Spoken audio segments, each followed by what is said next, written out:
Hi friends, இன்றைக்கி நாம் பார்க்க போகிறது ஸ்நாக்ஸ் டைம். ஸ்நாக்ஸ் டைமில் என்ன பசங்களுக்கு வச்சு கொடுக்கலான்றது தான் இன்றைக்கி ஃபஸ்ட்டு ஸ்நாக் பார்க்க போகிறோம். இது என்னதுன்னா பொட்டுக்கடலை லைன் டேட்ஸ் வச்சு ஒரு உருண்டை பிடிக்க போகிறோம். பார்த்தீங்கன்னா பொட்டுக்கடலை நான் இந்த டம்ளரில் 1 டம்ளர் எடுத்திருக்கேன்.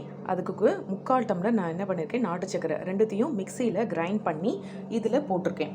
ஓகேங்களா? அதை கையில் பெசரிக்கோங்க. அதுக்கப்புறம் நம்ம நார்மல் லைன் டேட்ஸ் இருக்குது இல்லைங்க, அதை கொட்டையை எடுத்துட்டு துளி துளியாக இந்த மாதிரி கட் பண்ணி வச்சுக்கணும். கட் பண்ணிவிட்டு இந்த மாவோட மிக்ஸ் பண்ணி நெய் ஊற்றி பிசைஞ்சு அப்படி உருண்டை பிடிக்க வேண்டியது தாங்க. இப்போ அதை பார்ப்போமா? இங்கே பாருங்கள், இப்போ நான் அந்த டேட்ஸை ஃபுல்லாக இதில் போட்டுட்டேன். அதுக்கப்புறம் இப்போ நெய்யை ஊற்ற போகிறேன். நெய்யை ஊற்றி அப்படி இங்கே பாருங்கள், தேவையான அளவு நெய்யை காய்ச்சிக்கோங்க, சூடு பண்ணிக்கோங்க. சூடு பண்ணிவிட்டு இப்படி ஊற்றிடணும். இந்த நெய்யை ஊற்றின பிறகு கொஞ்சம் சூடாக தாங்க இருக்கும். கொஞ்சம் ஒரு 2 மினிட்ஸ் கழித்து அப்படியே பெரட்டி விட்டு உருண்டை பிடிக்கிறதாங்க.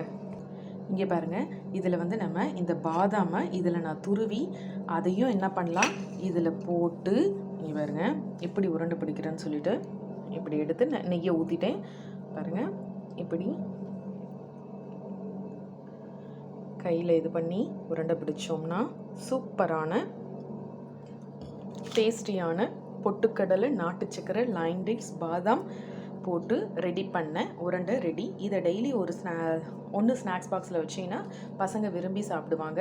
ஹெல்த்தியாக இருக்கும், டேஸ்டியாகவும் இருக்கும். ட்ரை பண்ணி பாருங்கள். செஞ்சுட்டு நம்மளோட சேனலில் கமெண்ட் பாக்ஸில் கமெண்ட் பண்ணுங்கள், எப்படி இருக்குன்னு சொல்லுங்கள். Bye friends.